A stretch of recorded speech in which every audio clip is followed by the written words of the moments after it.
Hello, Retro Marky here, and finally I've got a working Uncle Beeb and a working MMC. Had some problems with my other card, and I figured it was the card itself. Got it replaced. The guy was fantastic, no complaints at all, and it still didn't work. So after that I got a new EEPROM, even though I had two EEPROMs. And it seems that was the problem. Somehow I had two EEPROMs, whether they got blown through UV light or what, I don't know, but it's working. So just to finish this story, I'll give you a very quick demo.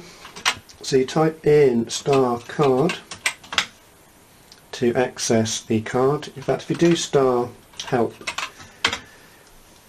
you can see here, here's my DFS. And we've got DUtils, also Chuckie Egg ROM, which is kind of nice because it's my favourite game on the Beeb, or one of them. So we do star card, then star DB0. Et voila, huge list of games. No, it doesn't work with joystick, but yeah, the surprising thing is I got this joystick a while back and never bothered to use it. It's kind of a Competition Pro. I don't know if it's an original or not, but it plugs in the analog port because there's no digital on this machine, and it's really rather nice. And it works on a surprising number of games, such as Jetpack, which is absolute class.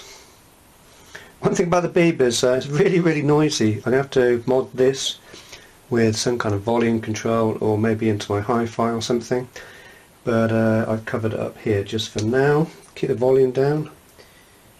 Joystick F4.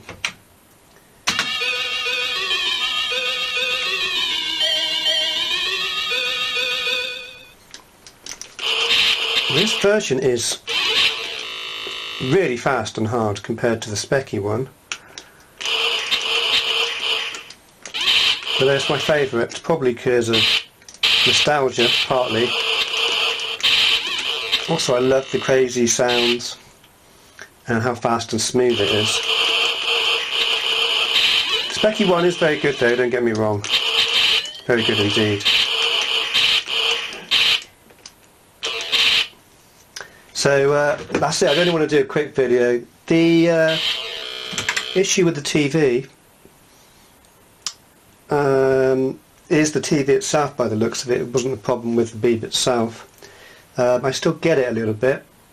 This kind of rolling screen. At first I thought it was maybe because it was stretched to widescreen, so I adjusted that and it was working, but then it came back, so I put it back to a full widescreen again. And yeah, I just need to, for some reason, flick through, not that one. When I turn it on, if I flick through the channels,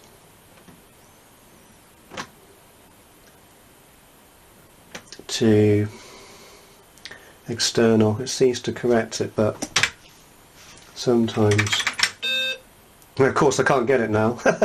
But it's yeah, it's working all fine and dandy. I do have another Beeb coming that I want to do a video on, mainly for old school programmer, a friend of mine, because I picked up a Beeb kind of by mistake, but at a cheap price, and it's got a unusual disc sideways RAM module in it, so I'm going to have a look at that when it arrives.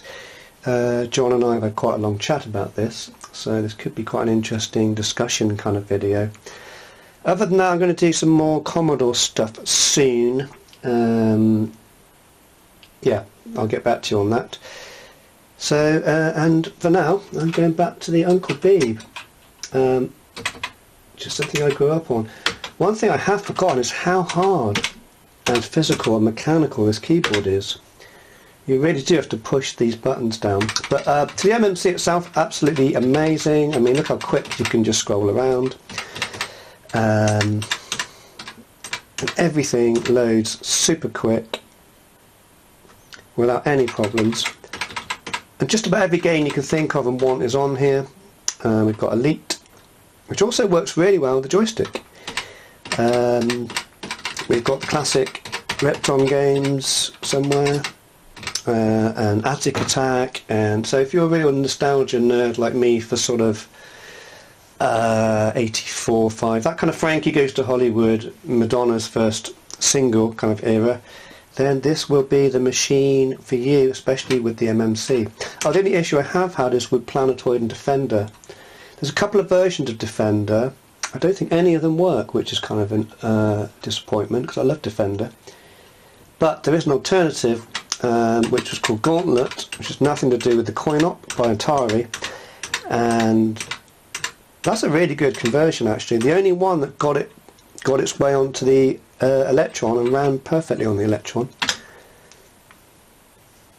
Oh, it's joystick.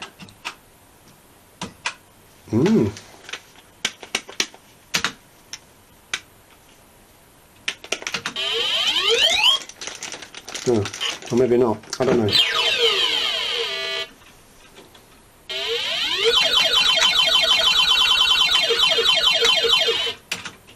Very good version of Defender. Can't really decide between this version and Acorn Soft's original Planetoid / Defender. Both very, very good if you're a Defender fan. So yeah, there we go, the BBC Micro. Very loud, so you're not going to be using this at 3 in the morning. The keyboard's very loud. Speaker's very loud, even I've muted it a fair bit. But other than that, great for old school arcade games. I think what the Beeb did really well was have a catalogue of a lot of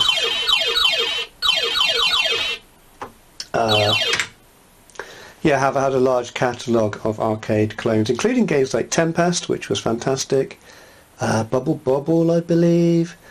Obviously the classics like Pac-Man, Defender, Space Invaders, Galaxians, and all sorts of clone versions.